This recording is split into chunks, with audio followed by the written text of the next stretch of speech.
예수 그리스도 이름 받들어 기도드리옵나이다. 아멘. 할렐루야. 주의 말씀 앞에 나오신 여러분들을 주님의 이름으로 축복하고 환영합니다. 여러분이 기도할 때마다 응답받는 하나님의 역사와 은혜가 충만하기를 주님의 이름으로 축복합니다. 오늘 주시는 하나님의 말씀 함께 보도록 하겠습니다.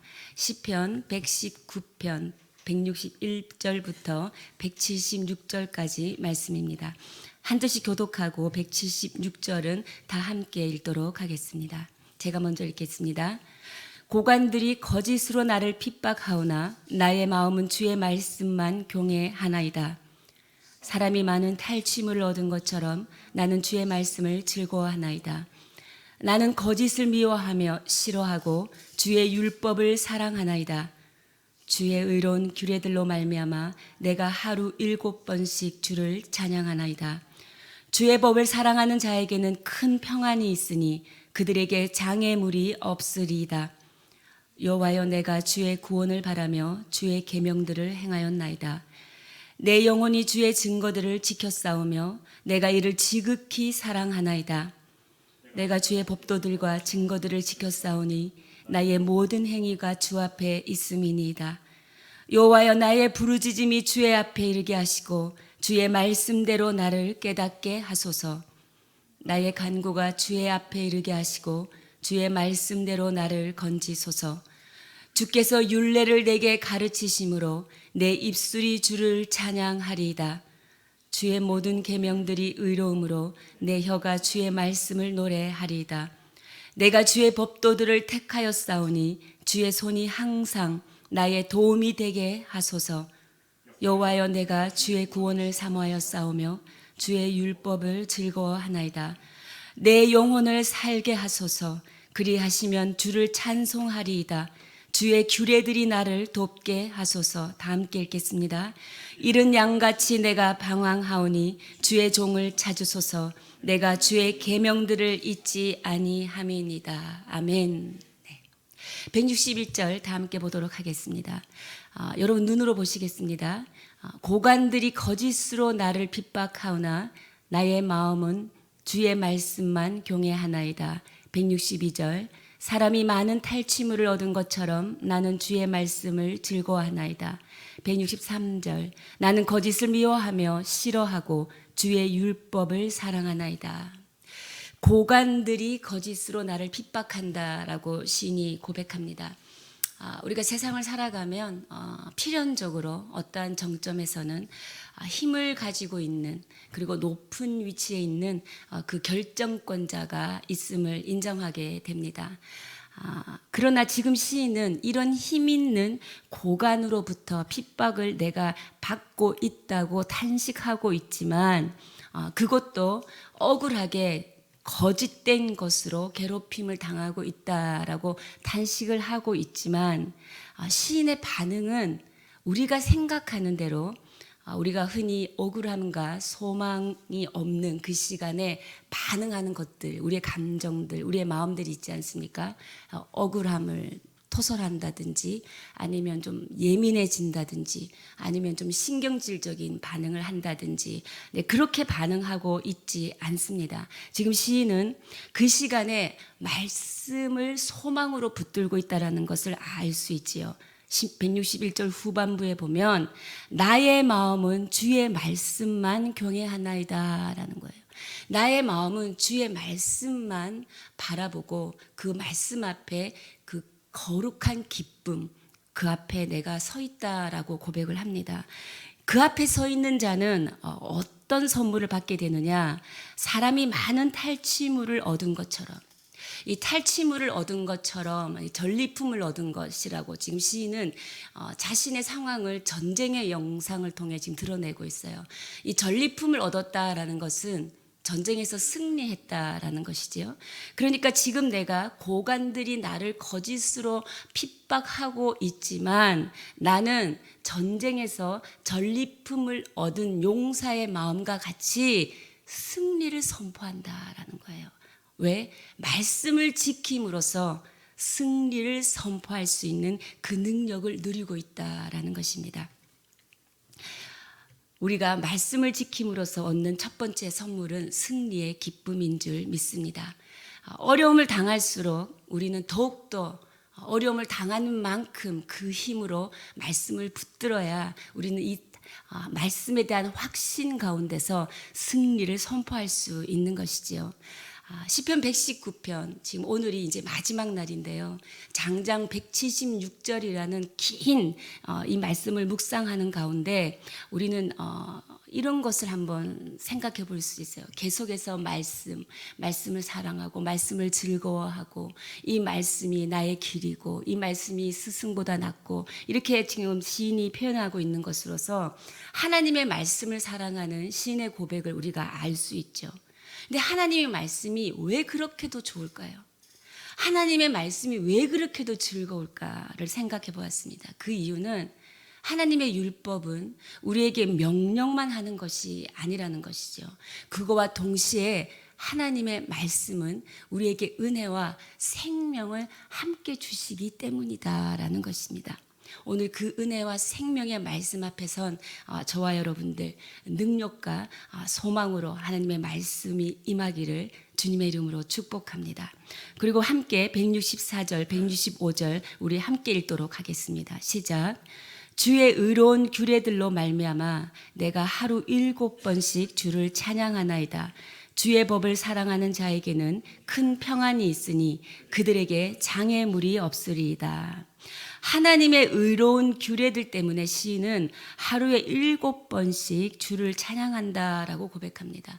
7번, 이게 완전 숫자죠. 이것은 뭐냐면 주님과의 완전한 친밀함으로 시간을 보내고 있다라는 것을 표현하고 있어요. 낮이나 밤이나 주님과 함께. 우리가 너무나 잘 아는 다니엘이 마음을 정하여 하루에 3번씩 예루살렘을 향하여 기도하였죠. 그리고 시인이 62절에 이런 표현을 쓰고 있어요. 한밤중에도 내가 주님께 감사한다. 이게 뭐냐면 아침이고 정오고 저녁이고 내가 잠을 잘 때도 내가 하나님과의 이 친밀한 교제를 누리고 있는 사람, 그 사람은 뭡니까? 선물을 받는다는 거예요. 하나님과의 친밀함을 누리는 사람이 선물을 받는데 그 선물이 뭐냐면 165절에 나오는 그에게는 큰 평안이 있다라는 것입니다. 아멘. 우리가 하나님과 친밀함을 나누고 하나님과 살아있는 교제, 그리고 하나님의 그 거룩한 존전, 하나님이 어떤 분이신지 우리가 안다면 그 주님 앞에 참 설 때마다 두렵고 떨리지 않을 수가 없을 거예요. 근데 그 하나님 앞에 우리 친밀함을 누리는 그 모든 순간순간 우리는 선물을 받는데 무엇입니까? 어떠한 상황 가운데서도 평안을 누릴 수 있는 선물을 받는다라는 것입니다. 이 평안을 누림으로 이 평안은 시인에게 눈에 보이는 장애물, 그리고 이 장애물만 바라보면 내가 다시는 회복될 수 없고 내가 다시는 일어날 수 없는 큰 장애물에 내가 걸려 넘어져 있는데도 하나님과의 친밀한 가운데 주어진 평안 안에 있는 자는 그 장애물이 보이지 않는 거예요. 그 장애물이 없는 것과 마찬가지다라는 것입니다. 결국 뭡니까? 그 평안의 힘으로 모든 장애를 극복하고 그 주어진 평안을 누리게 된다라는 것입니다. 힘든 시간에 말씀을 붙드는 자 얻게 되는 두 번째 선물은 바로 평안이다라는 것이죠. 마태복음 11장 29절 30절 예수님께서 말씀하십니다. 나의 멍에를 메고 내게 배우라. 그러면 너희 마음이 쉼을 얻으리니 이는 내 멍에는 쉽고 내 짐은 가벼움이라 하시니라 라는 예수님의 말씀이지요. 우리가 예수님 앞에 나아가서 그 예수님의 말씀을 듣고 깨달아서 그 예수님 안에 들어가 거할 때 우리는 어떤 마음의 쉼을 누린다라는 것입니다. 예수님 안에서만 우리는 참된 평안을 맛볼 수 있습니다. 오늘 모두 주님의 말씀을 듣는 여러분에게 예수님 안에 머물므로 여러분 안에 충만한 쉼이 오늘 하루 살아갈 때 충만히 넘치기를 축복합니다. 166절, 168절도 우리 함께 한 목소리로 읽겠습니다. 시작. 여호와여, 내가 주의 구원을 바라며 주의 계명들을 행하였나이다. 내 영혼이 주의 증거들을 지켜 싸우며 내가 이를 지극히 사랑하나이다. 내가 주의 법도들과 증거들을 지켜 싸우니 나의 모든 행위가 주 앞에 있음이니이다. 네, 지금 시인은 고백합니다. 두 개의 동사가 눈에 띄지요. 바라다 그리고 지키다라는 단어예요. 시인은 주의 구원을 바라고 주의 말씀을 지키는 삶을 내가 지금 이 시간 가운데 살아가고 있다라는 것이죠. 그래서 이 시간 가운데 167절에 보면 내 영혼이 주의 증거를 지켰다. 그러니까 내 마음을 다하여 하나님의 말씀을 지키고 지극히 사랑할 뿐만 아니라 168절에 보면 나의 모든 행위가 주 앞에 있음이니다라고 고백하고 있어요. 그는 주님 보시기에 나의 마음으로도 지극히 주의 말씀을 사랑할 뿐만 아니라 무엇입니까? 주님 보시기에도 합당하게 행하기를 힘썼다라는 것이죠. 그의 모든 삶은 주님 앞에 노출되어 드러나 있었다라고 당당히 지금 고백합니다. 사랑하는 여러분, 우리는 예수 그리스도의 그 은혜 그리고 그 공로로 대속을 받았어요. 그리고 우리는 구원을 받게 되었습니다. 그러나 우리가 집중해야 하는 삶은 선물로 얻은 그 구원 이후의 삶에 우리는 좀 더 집중해야 되지 않을까. 오늘 이 아침 여러분 가운데 제가 권면합니다. 성경에는 구원받은 성도의 삶과 행동에 대한 이런 권면의 말씀, 경고에 대한 말씀이 많이 있습니다. 빌립보서 2장 12절 사도 바울의 권면이죠. 그러므로 사랑하는 자들아 너희는 항상 복종하여 두렵고 떨림으로 너희 구원을 이루라 라고 말하고 있어요. 그리고 베드로전서 3장 17절에 베드로 사도는 이렇게 말합니다. 사랑하는 자들아 무법한 자들의 미혹에 이끌려 너희가 굳센 데서 떨어질까 삼가라. 그러니까 우리가 선물로 구원을 받았지만 구원받고 세상에 사는 동안에는 우리의 마음이 미혹을 받는다는 거예요. 그리고 세상 한가운데서 우리의 마음이 불의와 타협하는 흔들림 가운데 우리가 드러나게 된다라는 것입니다. 그럴 때 우리는 그 미혹을 받아서 굳센 데서 떨어져 나갈 수 있다라는 거예요. 곧 하나님에게서 멀어질 수도 있다라고 지금 베드로 사도가 말하고 있다라는 것이에요. 우리는 어느 순간부터인가 내가 이미 구원받았으니 구원받았음에 감사를 하다가 그것이 어느 순간 방심으로 넘어가서 내가 하나님 안에서 말씀 안에서 기도로 예배로 더 성장하고 더 성숙하고 또 하나님의 교회를 세워나가고 그런데 힘쓰지 않고 어느 순간 매너리즘에 빠져있는 나 자신을 발견하게 됩니다. 성도를 향한 성경의 권면이 오늘 우리에게 도전이 되었으면 좋겠습니다. 아마 빌립보 교회에 이런 교인들이 좀 있었다라는 것이죠. 우리는 하나님이 주신 그 구원이라는 은혜의 선물 앞에 설 때 두렵고 떨림으로 서야 한다라는 것이죠. 하나님이 어떤 분이신지 그분이 우리를 용서해 주시고 용납해 주셔서 예수의 이름으로 나오는 자들은 모든 자들에게 구원을 주신 거예요. 그래서 우리는 어떠한 공로도 없이 그 구원을 받았다라는 것이죠. 그렇지만 우리가 그 구원을 주신 하나님이 어떤 분인지 아신다면 우리가 그 구원의 은혜를 입은 바가 어떤 은혜인지 인식한다면 구원받은 이후의 그 삶 가운데서 우리가 함부로 방심한다든지 그리고 나태하고 살던 대로 살고 게으르고 하나님의 교회를 세우지 않고 그리고 교만하게 우리가 신앙생활을 할 수 없다라는 것입니다. 성령의 인도를 받는 사람이라면 내가 원하는 것보다 하나님의 뜻이 이루어지는 것을 기뻐하는 사람이죠. 또 그리고 그 뜻이 이루어지기 위해서 몸부림을 치는 사람입니다. 거룩하지 못한 것, 우리는 어떻게 해서라도 거룩하게 될 수 없는 것을 알고 있지만 예수 그리스도 안에서 너희는 내가 거룩하니 너희는 거룩하라 하는 하나님 말씀처럼 그 거룩을 향하여 그 하나님의 성품을 담기 위하여 우리는 의지적인 노력이 우리 안에 있어야 된다라는 것입니다. 어떠한 사람도 온전한 행위로 거룩한 결과를 맺을 수가 없어요. 그렇지만 그 과정 가운데서 의지적인 노력, 하나님의 성품을 닮아가려는 우리의 희망의 몸부림들이 우리 안에 있을 때 비로소 우리는 변화될 수 있다라는 것입니다. 비로소 그때 우리는 성장하고 성숙하게 될 수 있음을 알 수 있습니다. 무엇입니까? 주님이 우리가 이 땅을 살아갈 때 어떻게 살아라고 말씀하셨느냐? 빛과 소금으로 살아가라. 그리고 나를 본받아라. 하나님의 성품을 담는 것. 그리고 하나님 나라를 전파하고 하나님 나라를 세워나가는 것. 그리고 공동체의 구원을 위해 기도하는 것. 이런 것들이라는 것이죠.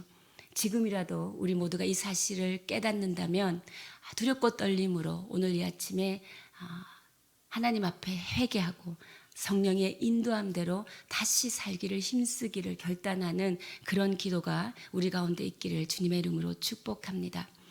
성령의 인도를 받는 최선의 방법이 무엇일까요? 결국은 말씀입니다. 말씀 읽고 말씀 묵상하고 그 말씀대로 살고 사라질 수 있도록 기도하는 것이지요.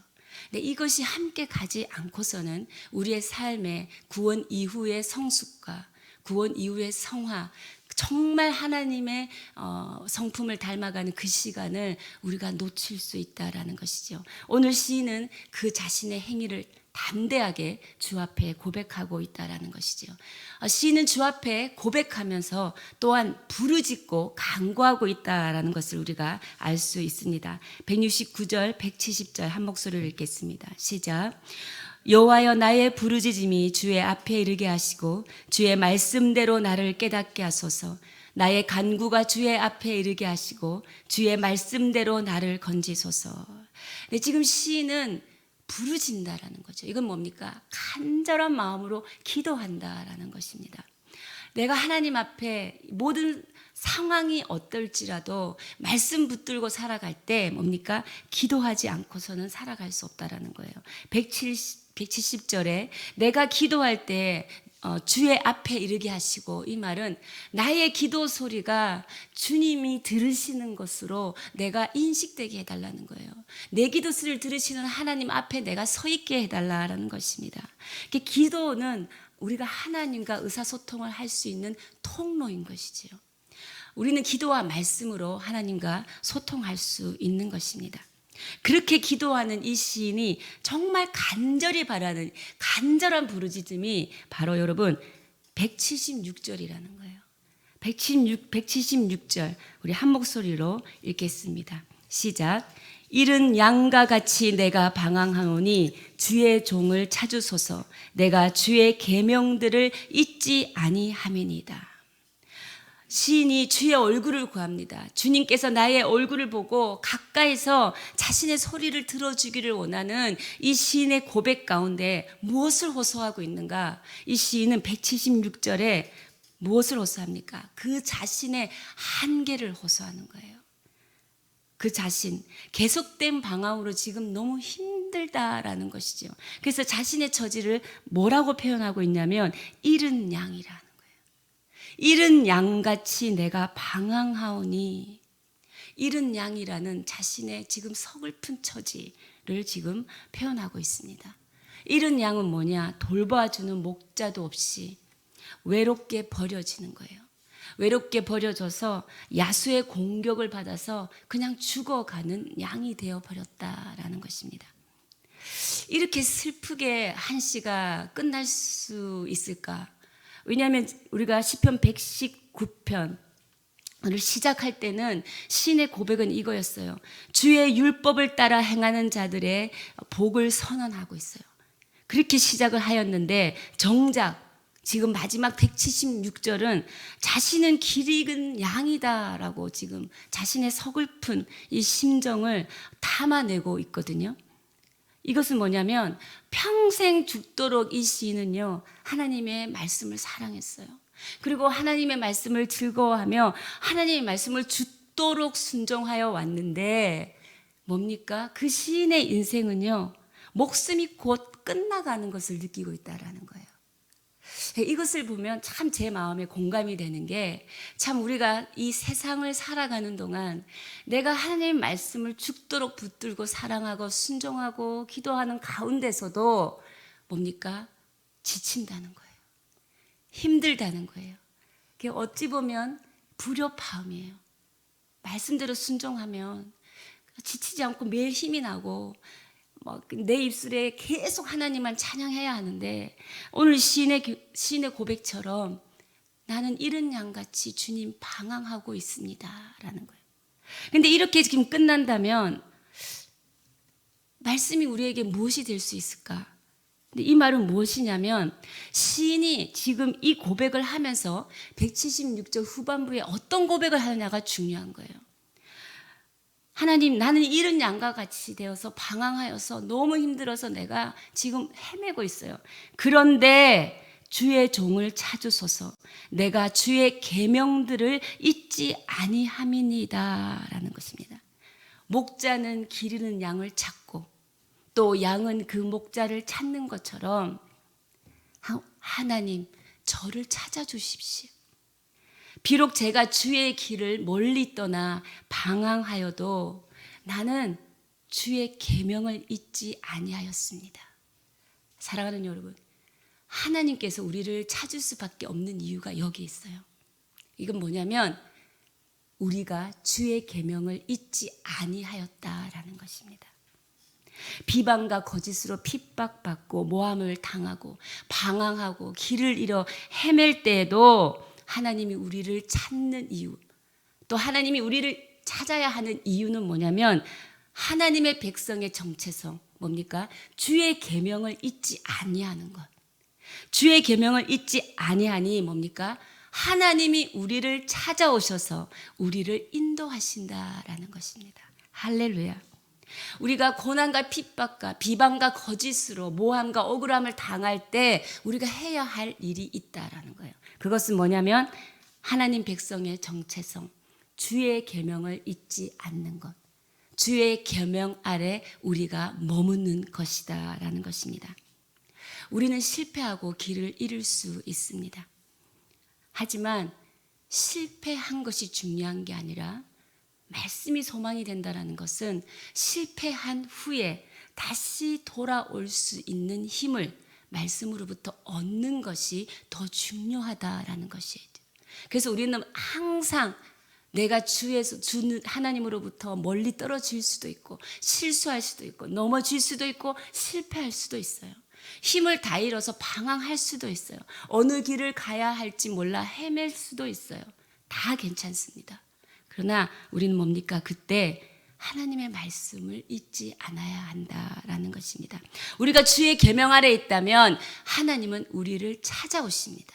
그래서 길 잃은 양을 친히 목자 되어 주셔서 다시 돌아올 수 있는 그 거룩한 길 위에 우리를 다시 세워주시는 분이 하나님이심을 이 시인은 고백하고 있는 것이죠.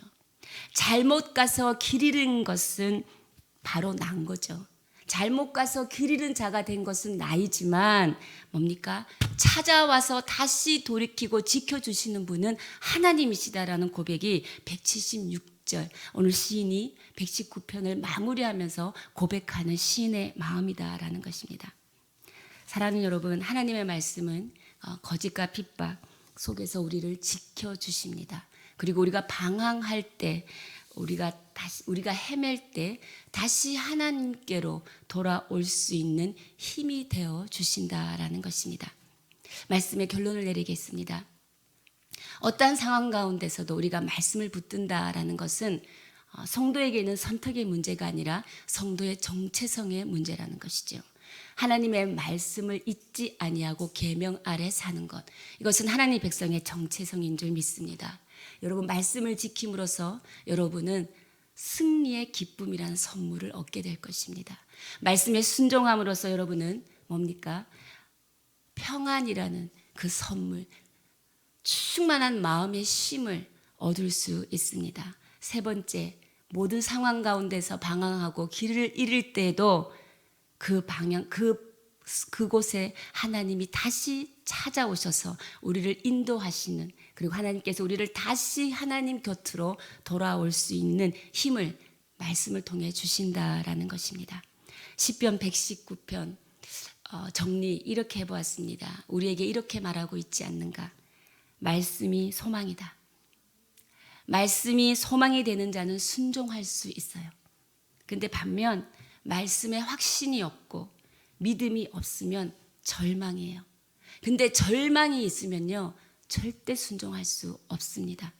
말씀에 순종할 때 그 말씀이 우리의 꿈이 되고 우리의 비전이 되는 것입니다. 그 말씀은 소망과 희망이 되어줘서 뭡니까? 우리로 하여금 용기를 얻게 해요. 다시 주 앞에 돌아올 수 있는 힘을 얻게 하는 거죠. 그리고 우리로 하여금 미래에 대한 기대와 소망으로 살아갈 수 있게 한다라는 것입니다. 우리는 그 기대감, 말씀은 반드시 이루어질 것이라는 기대감으로 살아가는 하나님의 백성이기 때문입니다. 여러분 말씀 안에서 꿈을 꾸시기를 축복합니다. 아무리 현실이 힘들고 괴로워도 내일에 대한 그 희망의 빛은 말씀 속에 있을 때 발견할 수 있다라는 것이 119편이 우리에게 주는 하나님의 마음, 깨달음이 아닌가 생각해 보았습니다. 말씀 안에 있을 때 발견하는 그 생명의 빛과 생명의 은혜가 여러분 삶 가운데 충만하기를 주님의 이름으로 축복합니다. 함께 기도하시겠습니다. 하나님 감사합니다. 모든 어려움 속에서도 우리가 잊지 말아야 하는 것, 하나님의 백성으로 해야 할 것, 그것은 주의 계명을 잊지 않고 오히려 더 굳게 붙들어 은혜 가운데 서는 것입니다. 오늘도 성령을 부어주셔서 하나님 우리가 다시 주의 계명을 붙들고 오직 말씀 아래 거하는 인생이 되어서 하나님 안에 꿈을 꾸는, 하나님의 말씀이 나의 꿈이 되는 우리의 소망이 주 안에서 이루어지게 하여 주십시오. 말씀이 소망임을 또다시 붙듭니다. 하나님 이 말씀 안에 우리의 미래가 있고 기대가 있고 빛이 있음을 선포합니다. 하나님 성령으로 역사해 주시어서 말씀 안에 살기를 갈급하며 주 앞에 고백하는 주의 성도들의 기도를 듣고 응답하여 주시옵소서. 우리 오늘 이 마음으로 하나님 앞에 함께 기도하며 나아가시겠습니다. 살아계신 하나님, 생명의 말씀, 은혜의 말씀, 소망의 말씀, 오늘도 나를 다시 주께로 돌아오게 하는 그 말씀, 오늘도 그 말씀 붙들고 주 앞에 서게 하시니 모든 것이 하나님의 은혜임을 고백합니다. 성령께서 우리 가운데 오시어서 충만하게 역사하여 주시어서 하나님 우리가 그 말씀의 은혜 붙들고 우리의 인생이 하나님의 꿈을 꾸고 하나님 미래에 대한 그 기대감과 소망과 희망을 잃지 않고 살아가는 하나님의 백성의 삶이 될 수 있도록 하나님 인도하여 주시옵소서.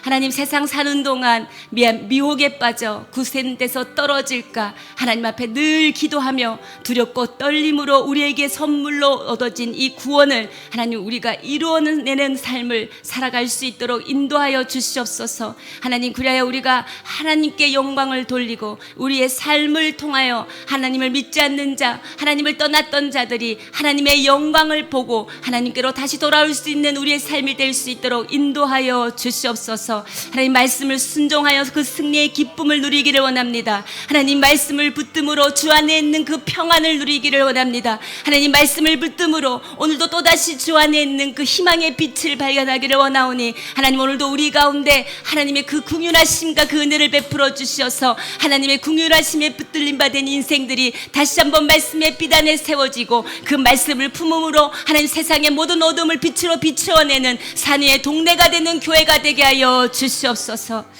살아계신 하나님 감사합니다. 말씀이 소망임을, 말씀이 우리의 꿈임을, 말씀이 우리의 비전임을 또다시 선포하게 하신 하나님의 은혜에 감사합니다. 하나님 그 꿈을 꾸며 나아갑니다. 오늘 하루도 살아갈 때 내가 알 수 없는 모든 다가오는 시간들을 하나님께서 그 희망의 빛으로 채워주시고 하나님께서 소망과 희망으로 채워주실 줄 믿사오니 우리가 방향을 잃고 헤맬 때에도 주의 계명을 잊지 않아 하나님께서 우리를 찾아오셔서 다시 주의 거룩한 길, 하나님의 기뻐하시는 길로 우리를 돌려내시는 그 능력의 하나님을 바라보게 하여 주시옵소서. 주님, 말씀 안에 순종함으로 승리의 기쁨을 누리게 하시고 말씀을 붙듦으로 참 평안, 그 누구도 줄 수 없는 평안을 누리는 오늘 하루 되게 하여 주시옵소서. 그렇게 하실 주님을 찬양하며 예수님의 이름으로 기도드리오며 지금 이 시간 우리 주 예수 그리스도의 크신 은혜와 하나님 아버지의 원하신 사랑과 성령의 위로 교통 역사하심이 오늘도 우리를 주 앞으로 다시 돌아오게 하는 힘은 오직 말씀임을 선포하고 그 말씀의 확신 가운데서 주의 빛으로 살아가기를 결단하고 세상 가운데 돌아가는 주의 백성들 머리 위에, 사람 살리는 교회 위에, 온 열방의 선교사님들 위에 지금으로부터 영원까지 함께 하시기를 간절히 축원하옵나이다. 아멘.